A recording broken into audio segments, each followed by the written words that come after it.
We're having a little bit of a rebuild. A couple of wickets have fallen. Somerset, I think, have clutched it back well. But two pretty dangerous players. Chris Cook, Colin Ingram, very, very solid players in Glamorgan middle order. Yeah, two experienced players, aren't they?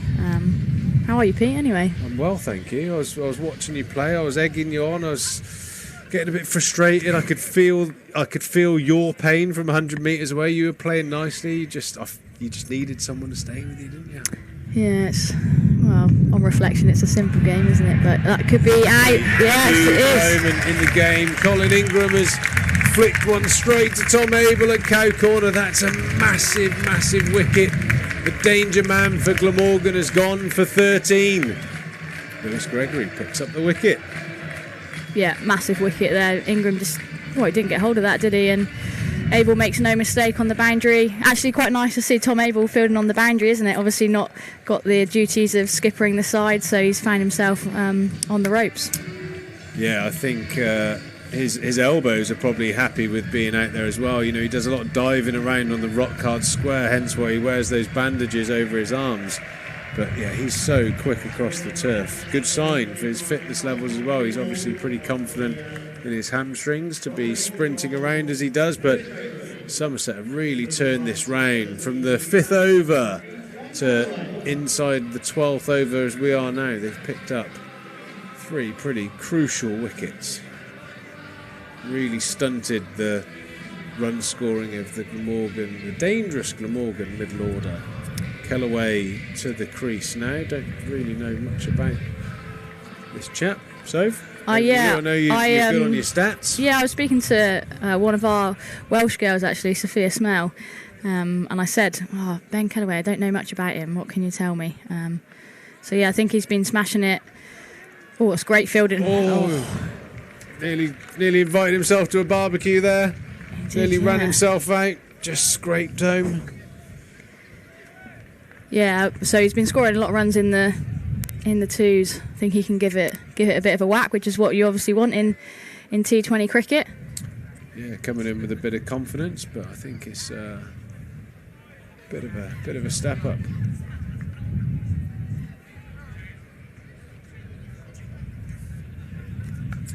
Another short ball from Lewis Gregory, swatted out to Tom Lammonby there at deep square leg. At the end of the over, we're going to have a little look at Trigo Trivia. I have no idea what that's all about and take no responsibility. I was just going to say, do you even know what that is? It's named after you.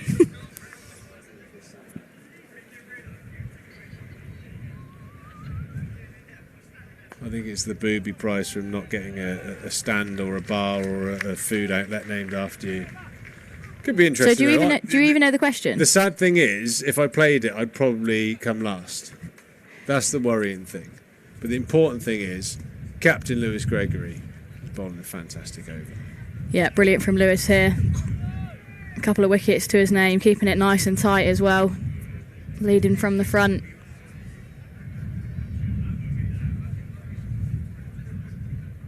Oh, he's gone for the good fielding there by Vance, able to read the batter and what they wanted to do there, and yeah, another crucial dot. Great bit of work from Somerset's star man. Here we go. Who has the most T20 catches for Somerset? Trigo Trivia. Oh, I think I'd have to go for... Well, I don't know. Am I allowed to guess? No, we'll leave it to you. We'll leave it up to you. Trigo Trivia. I'm sure you can answer via the website, via our live stream. And we'll have a little reflect on that and come back to you with the answer as soon as possible. Who has taken the most T20 catches? Yeah, some good names on there. Some good fielders as well. Well, I'm a bit disappointed. I wasn't. Surely they could have put a D in. Give me a bit of hope there. But if you can pop your answers on the live chat, that'd be fantastic. Who has the most T20 catches for Somerset? I bet you will get people shouting out D now, Triggs. It's clearly not the right answer, though, is it? So you would be stupid if you did. I'll tell you what, though. D, I'll tell you what, Pete Trigo. if it was who has taken the most spectacular, or the catch that was probably an easy one that was made into a spectacular catch, I reckon I would have been A, B or C. That's all I'm going to say. It's all about the quality, not the volume. Rolf van der Merwe bowling his third over. What an important man he is in the lineup. Taking the pace off, and it's been clothed to the tallest man on the ground, Craig Overton, in front of the James Hildreth stand. And Glamorgan are falling away here. 99 for 5 now. And the in-form Kellaway departs for 1. Yeah, bit of a soft dismissal there. You know, don't really want to lose wickets in clusters, especially in the short format. I mean, in any format of cricket, but you know, just adding two wickets to that scoreboard now. Somerset right in this game, and you just can't keep Rolf van der Merwe out of the game, can you?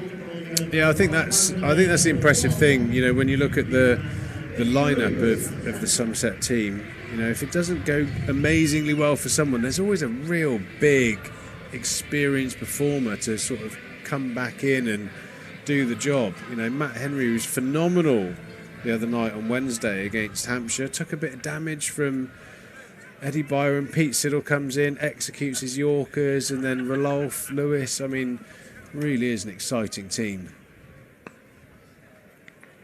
Billy Root on strike, gets off the mark. Very, very awkward customer. Got a lot of. He's one of those, you know, very fast hands. Plays. He hits the pockets really well. Reverse sweeps. Someone you've got to get out early because the ball seems to fly off his bat all sorts of directions. Chris Cook, though, very fine player. So still plenty in the tank for Glamorgan. The Somerset bowlers have really clawed this back into the 13th over. Glamorgan just scraped to 100 for 5 after having an unbelievable start with Eddie Byron smashing it to all parts. I'm going to put you on the spot, Triggs. What do you reckon's par on this wicket? Did you have a look at the wicket earlier? I may have missed that. I don't know if you did your little pitch inspection. You haven't seen the pitch report? I'm devastated. It's the same wicket that was used on Wednesday. And actually I went out there and I saw that wicket and it looked quite green. It was a fresh pitch and Somerset bowled beautifully up top against Hampshire. But you've obviously played on it this afternoon in 25 degrees today, so it's had a lot of time in the sunshine. It's baked out. You know, you got 40 odd on it, so it's obviously real flat. and yeah, the sun, 4 or 5 hours of sunshine on a pitch can change it dramatically, and I think it's a real good pitch. So I think it goes back to the standard par of Taunton. The ropes are in a little bit in certain areas of the ground, so you have to par Taunton at 180.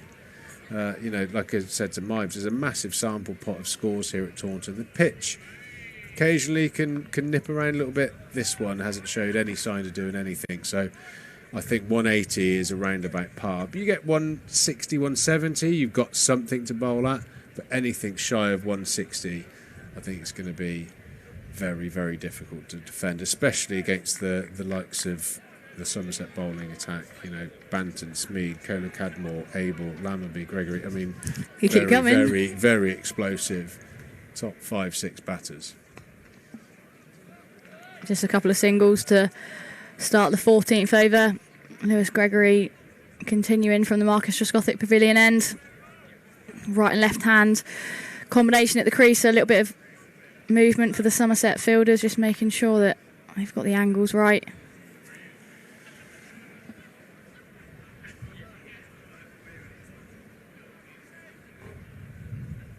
Bit of an interesting setup from Chris Cook. I haven't played against him for a few years. Very, very open stanced at the moment, looking to pounce on anything.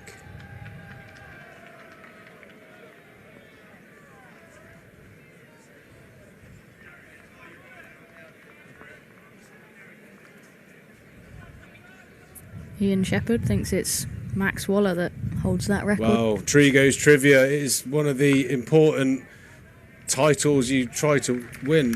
Put your answer on the live feed. Who is the Somerset cricketer that catches least like a crocodile.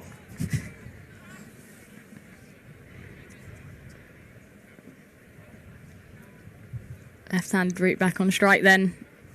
It's 2 to his name. Gregory's in, and that's slapped up to mid-off. Great bit of fielding. Narrowly misses the stumps there, does Matt Henry. God, you've got to be quick as an umpire these days as well, haven't you? Try and get in position to give that, especially without I think there's more get out of the way. Get out of the way, yeah, true. Rocket throw. You wouldn't want to get that on the shin, would you? Move quickly to get out of the way of it, and then be able to be in a position to make a decision as well. I wonder what sort of, whether they do much training, these umpires, standing up all day as well. Fast feet through the ladders. Gregory into the attack. Up bowling, brilliant length tonight, Lewis.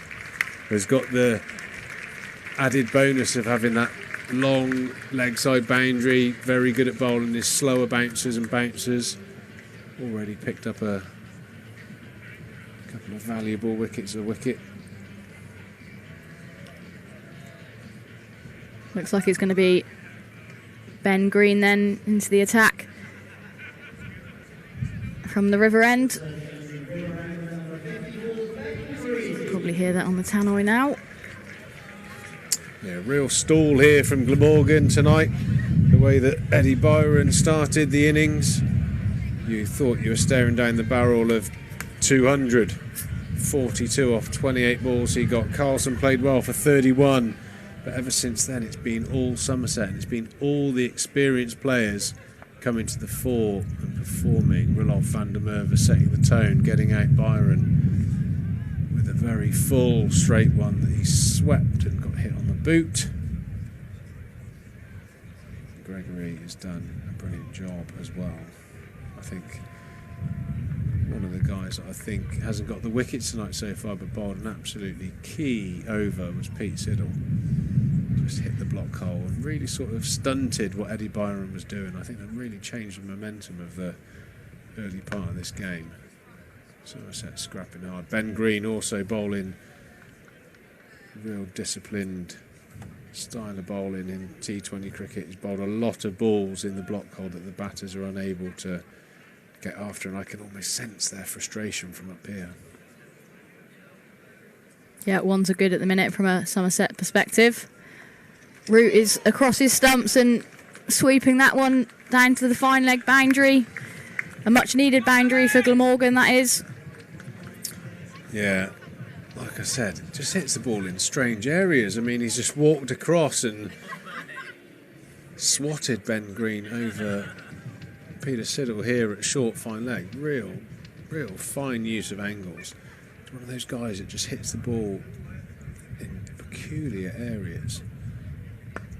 Straight down the ground this time. Well bowled, well fielded again. Right up near that popping crease line, underneath the bat of Billy Root. Not much you can do with those. Coming to the end of the 15th over now. Glamorgan 111 for 5. Oh, the inside edge. Going to pick up a couple there.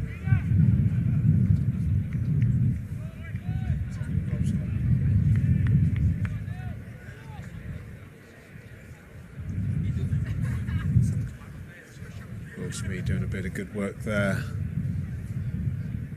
on the boundary, and on the boundary is where our man Phil is in the crowd. See who he's found after this ball. Will Smeed charging in again. Can they get two? Absolutely not to the biceps of Will Smeed. Here's Phil in the crowd. He's found someone. Opportunity to quickly jump into the crowd for a bit of expert analysis. Your name, young man? Leo. Right, Leo, how's it going so far for Somerset, do you think? Good. Who's going to win today's game? Somerset. I like the way you're going. Who's your favourite player? Don't know. Don't know? Quickly, make up your mind. Number 15. Number 15. There you go, Tom Lammonby. And thank you very much, Leo. Number 15 is the favourite player. He needs to get that on the back of his shirt, surely. The number 15. It's also the egg fried rice down the local Chinese.